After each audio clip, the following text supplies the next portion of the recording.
আসসালামু আলাইকুম। আমি এখন তেল তৈরি করব। এর জন্য এখানে আমি সরিষার তেল নিয়ে নিচ্ছি। এর মধ্যে আমি দিয়ে দিচ্ছি কালো জিরা 1 চা চামচ। এটা এখন আমি নাড়াচাড়া করে নিচ্ছি। তেলটা কিন্তু নাড়াচাড়া করতে হবে খুব ভালোভাবে। আর চুলার আঁচটা কিন্তু একদম লো আঁচে রাখতে হবে। এটা কিন্তু অনেক ধৈর্যের কাজ তেল বানানোটা। মাথার চুলের জন্য এটা অনেক উপকারে, আরও অনেক উপাদান দিব, আপনারা দেখতে থাকুন।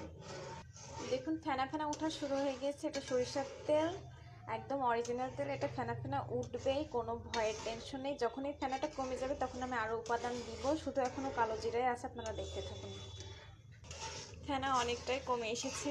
প্রায় 7-8 মিনিট নাড়াচাড়া করার পরে আমি এখানে এই উপাদানগুলো দিয়ে দেবো। এখানে আছে অ্যালোভেরা, 2টা পেঁয়াজ থেতো করা এবং 1টা রসুন থেতো করা। আমি এই তেলের পরিমাণে আমি দিয়ে দিয়েছি। আপনারা তেল যদি বাড়িয়ে দেন সেই অনুযায়ী আপনারা বাড়িয়ে কমিয়ে দিতে পারেন। তো এখন একভাবে কিন্তু নাড়াচাড়া করতে হবে, নাড়াচাড়া কোনো মতেই কমানো যাবে না। এইভাবে ফেনা উঠবে, ভয়ের কোনো কারণ নেই। এমনিতেই নাড়াচাড়া করতে করতে ঠিক হয়ে যাবে। আপনারা চাইলে মেথিও দিতে পারেন, কেশরাজের পাতাও দিতে পারেন, মেহেদি পাতাও দিতে পারেন। আমার হাতের কাছে নাই তাই আমি দিচ্ছি না, না দিলেও কোনো সমস্যা নেই এখানে। তবে আমি মেহেদি পাতা দিব। আমার কাছে গুঁড়া মেহেদি আছে, আমি বানিয়েছি গতকালকে, সেটা ভিডিওতে শেয়ারও করেছি, আপনারা হয়তো দেখেছেন। সেটাই আমি দিব। তো সাথে থাকুন। আমি এখন দিয়ে দিয়েছি 1 চা চামচ আমলা, আর 1 চামচ দিচ্ছি ছিকাকাই। এভাবে কিন্তু নাড়াচাড়া করতে হবে, না হলে লেগে যাবে।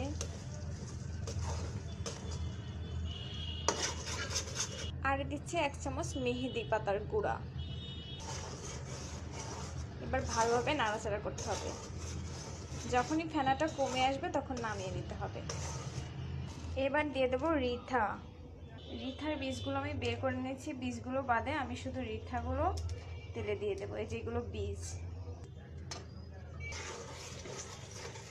রিঠাটা আপনারা পেঁয়াজ রসুনের সঙ্গে দেওয়ার চেষ্টা করবেন। আমার খেয়াল ছিল না তাই আমি এই মুহূর্তে দিয়ে দিলাম, কোনো সমস্যা নেই, তবে আপনারা প্রথমেই দিবেন। দেখুন ফেনাটা কিন্তু অনেক কমে গেছে, আরও কমে যাবে নাড়তে নাড়তে। আর কিছুক্ষণের ভিতরে আমি নামিয়ে ফেলবো। আর এই যে আমলা, রিঠা, শিকাকাই আপনারা কিন্তু যে কোনো মুদি দোকানেও পেয়ে যেতে পারেন, বড় কোনো জেলা পর্যায়ের শপে, বা যারা জড়িগুটি বিক্রি করে তাদের কাছেও পেয়ে যেতে পারেন, সেখান থেকেই কিনে নিতে পারেন। আমার তেলটা হয়ে এসছে, আমি তেলটা বন্ধ করে দিব এখন। তো বন্ধ করে দেওয়ার পরে ঠান্ডা করে আপনাদের দেখাচ্ছি। আল্লাহ হাফেজ। দেখুন ফেনা কিন্তু একদম কমে গেছে। আমি এই পর্যায়ে চুলাটা বন্ধ করে দিচ্ছি। তো ফিরে আসলাম আবার তেল ঠান্ডা হওয়ার পরে। একদম তেল ঠান্ডা হয়ে গেছে, সব ভাজা ভাজা হয়ে গিয়েছিল, তারপরেই কিন্তু আমি বন্ধ করেছিলাম, দেখবেন যেন পুড়ে না যায়। তো এটা এবার আমি ঢেলে নিব। এই যে এমন একটা কাচের বয়ামে আমি ঢেলে সংরক্ষণ করব। তো এই ছাঁকনিটার সাহায্যে আমি তেল ঢেলে নিব। তো ঢেলে নেওয়ার পর আপনাদের সঙ্গে দেখাচ্ছি।